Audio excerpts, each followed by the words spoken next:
नमस्कार दोस्तों, स्वागत है आप सभी का हमारे न्यूज चैनल में। चलिए बात करते हैं आज की एक और बड़ी खबर पे। त्रिपुरा इलेक्शन में 3 बड़ी ताकतों में 3 मुद्दों पर त्रिकोणीय संघर्ष। वोटों की गिनती 2 मार्च को होगी। त्रिपुरा विधानसभा चुनाव में 81% से अधिक मतदान ने सभी दलों की धुकधुकी बढ़ा दी है। भाजपा शासित इस राज्य पर कब्जे को लेकर 3 बड़े मुद्दों पर त्रिकोणीय संघर्ष हुआ है। भाजपा को वाम दल कांग्रेस गठबंधन से तो सीधी चुनौती मिल ही रही थी।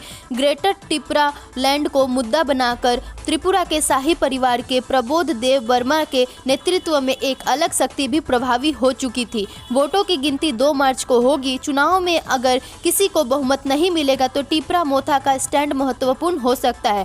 त्रिशंकु की स्थिति में पूछ बढ़ सकती है। पार्टी में टूट का खतरा भी मंडरा सकता है। वोटिंग पैटर्न की अगर बात की जाए तो पिछली बार की तुलना में इस बार करीब 8% वोट कम पड़े हैं। मतदाताओं की निरपेक्षता के असर का आकलन किया जा रहा है। हालांकि तत्काल स्पष्ट व्याख्या करना पूरी तरह सच नहीं हो सकता है, फिर भी मुद्दों के आधार पर विवेचना की जा रही है। सबसे बड़ा मुद्दा ग्रेटर त्रिपुरा लैंड की है।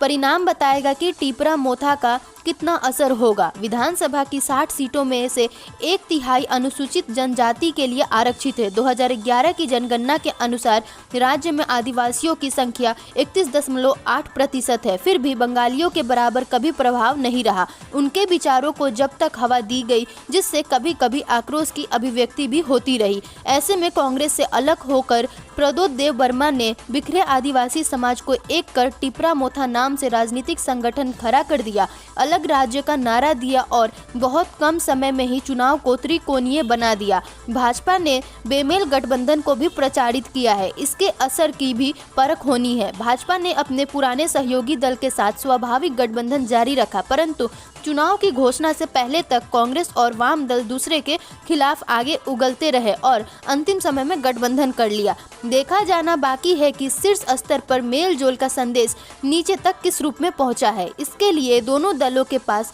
पर्याप्त समय नहीं था। अन्य बड़े मुद्दे में पिछले 5 वर्षों के दौरान पूर्वोत्तर के राज्यों में विकास कार्यों को भी कम करके आंका जा सकता है। त्रिपुरा मोथा के अति सक्रिय तेवर से माना जा रहा है कि वाम दलों एवं कांग्रेस को झटका लग सकता है। इसका कारण भी है। त्रिपुरा मोथा के प्रमुख प्रबोध देव वर्मा 2019 तक प्रदेश कांग्रेस के कार्यकारी अध्यक्ष रह चुके हैं। अलग राज्य के नाम पर रास्ता अलग किया। जिन 42 सीटों पर उन्होंने प्रत्याशी उतारे हैं, उनमें से अधिकतर पर भाजपा से सीधी लड़ाई है। तो आज की बड़ी खबरों में बस इतना ही। देश दुनिया की तमाम बड़ी खबर से जुड़े रहने के लिए हमारे चैनल को सब्सक्राइब करें और ये वीडियो अच्छी लगी हो तो लाइक करना ना भूलें। धन्यवाद।